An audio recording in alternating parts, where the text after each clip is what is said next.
ভারতের ঠিক দক্ষিণ পূর্বে অবস্থিত দক্ষিণ এশিয়ার একটি দ্বীপময় রাষ্ট্র হল শ্রীলঙ্কা। প্রাচীন ধ্বংসাবশেষের সমুদ্র সৈকত এবং আশ্চর্যজনক কর্মজীবনের বাইরেও এই দেশে কিন্তু অনেক বিষয় জানার বাকি রয়েছে কিন্তু এখনো, যা দেখে হয়তোবা মনে হতে পারে এটি একটি গরিব দেশ, কিন্তু বাস্তবে এমনটা নয়।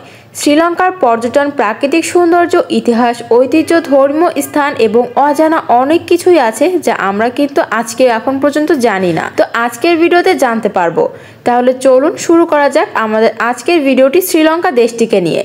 শ্রীলঙ্কার অফিসিয়াল নাম হচ্ছে গণতান্ত্রিক সমাজতান্ত্রিক প্রজাতন্ত্রী শ্রীলঙ্কা। শ্রীলঙ্কা হলো এশিয়ার এমন একটি দেশ যে দেশে কোনো রাজা নেই। অতীতে এদেশে একটি রানী পুরো দেশ রাজত্ব করেছিল। পৃথিবীর সবচেয়ে প্রথম মহিলা প্রধানমন্ত্রী হয়েছিল কিন্তু এই শ্রীলঙ্কায়। এই রানীর শাসনেই চলতো কিন্তু এই দেশটি।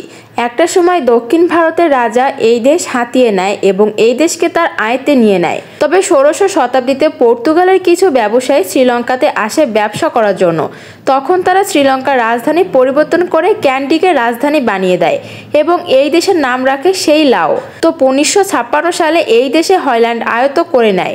এরপরে 140 বছর পর ভারতের মতো ব্রিটিশরা শ্রীলঙ্কা দখল করে ফেলে, একেবারে তাদের কবলে নিয়ে যায় এবং রাজত্ব শুরু করে দেয় তারা। যখন আমাদের পাশের দেশ ভারত স্বাধীন হয় সে সময় শ্রীলঙ্কাও মুক্তি পায় ব্রিটিশদের কাছ থেকে। ভারতের স্বাধীনতার 1 বছর পরে শ্রীলঙ্কা তাদের স্বাধীনতা ঘোষণা করে। তবে 1996 সাল পর্যন্ত শ্রীলঙ্কার নাম সেই লাওই কিন্তু ছিল। তারপর নাম পরিবর্তন করে বর্তমানে শ্রীলঙ্কা রাখা হয় এবং বর্তমান রাজধানীর নাম হলো কলম্বো। তবে এই শ্রীলঙ্কার আয়তন কিন্তু 65,610 বর্গ কিলোমিটার। শ্রীলঙ্কা কিন্তু বিশ্বের 10তম বড় একটি দেশ এবং জনসংখ্যার দিক থেকে 57 নম্বরে অবস্থান করছে এই শ্রীলঙ্কা দেশটি। তবে এদেশে মোট 2,16,70,000 মানুষ বসবাস করে এবং এদেশের টাকার নাম কিন্তু শ্রীলঙ্কান রুপি। প্রাচীনকালের কথা যদি বলি তাহলে শ্রীলঙ্কার সব মানুষ কিন্তু হিন্দু ধর্ম পালন করত, কিন্তু কালের বিবর্তনে ধীরে ধীরে এখানে সবাই কিন্তু বৌদ্ধ ধর্ম পালন করেন। বর্তমানে এখানে কিন্তু 70% মানুষ বৌদ্ধ ধর্মের অনুসারী আছেন এবং 12% মানুষ কিন্তু হিন্দু ধর্ম, 90% মানুষ মুসলিম ধর্ম এবং বাকি মানুষ কিন্তু খ্রিস্টান ও অন্যান্য ধর্ম পালন করে থাকে এই দেশটিতে। আপনারা হয়তো অনেকেই জানেন না শ্রীলঙ্কাতে এই পাহাড় অবস্থিত, যে পাহাড়টিতে কিন্তু হযরত আদম আলাইহিস সালামকে কিন্তু প্রথম অবতরণ করা হয় এই শ্রীলঙ্কাতেই।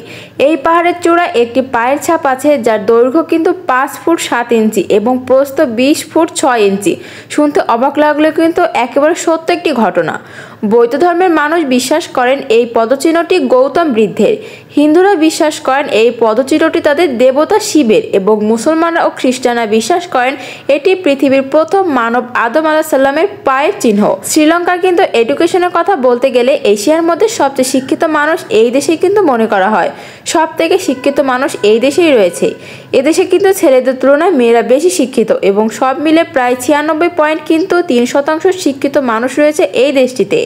উচ্চশিক্ষার জন্য এই দেশে কিন্তু 20টি বিশ্ববিদ্যালয় রয়েছে। শ্রীলঙ্কায় এক জায়গা থেকে অন্য জায়গায় যাওয়ার জন্য রিক্সার ব্যবহার সবচেয়ে বেশি করা হয়, যেগুলোকে আমরা সিএনজি নামে বেশি চিনি।